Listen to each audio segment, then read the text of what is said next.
pas seulement une boisson alcoolisée. Le vin nous fait voyager. Aujourd'hui, de Byzance à Plaisance, à la découverte de la Malvasia aromatica di Candia. Ce cépage blanc qui a été inscrit au catalogue national italien des vignes en 1970. On le retrouve surtout en Émilie, autour des villes de Parme et de Plaisance. À Plaisance, où il est considéré la reine des cépages. Beaucoup de cépages portent le nom Malvasia, et s'ils ne sont pas tous les mêmes, ils partagent quand même tous certaines typicités. Par exemple, des arômes d'abricot, voire de lichen. Son côté aromatique fait qu'il est idéal pour produire des vins doux.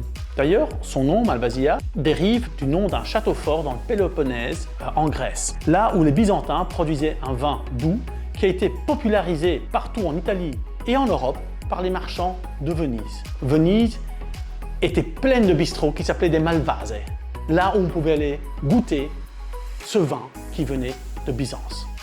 Luretta se trouve dans un château à Momigliano, dans les collines près de Plaisance. D'ailleurs, cette zone viticole s'appelle i Colli Piacentini. Ce sont des collines qui peuvent monter à 350-400 mètres sur le niveau de la mer. Luretta travaille en bio. Avec la Malvasia, il nous propose un vin avec un peu de zeste. C'est un vin macéré, c'est-à-dire que le vin passe un peu de temps sur la peau des raisins. C'est donc un vin orange.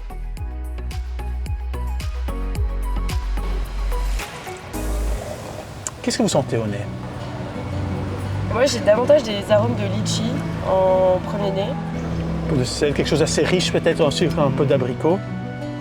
Moi j'aime beaucoup, en tout cas au goût, en tout cas au palais, je le trouve assez doux. Je le sens pas très long en bouche, mais plutôt agréable et assez fruité, porté sur des fruits jaunes.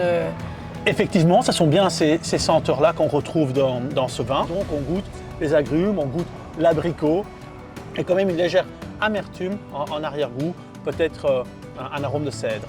On s'imagine, on se retrouve dans les collines autour de Plaisance en train de regarder vers la campagne à perte de vue. Et bien Luretta, dans son château à Momigliano, nous apporte bien du plaisir.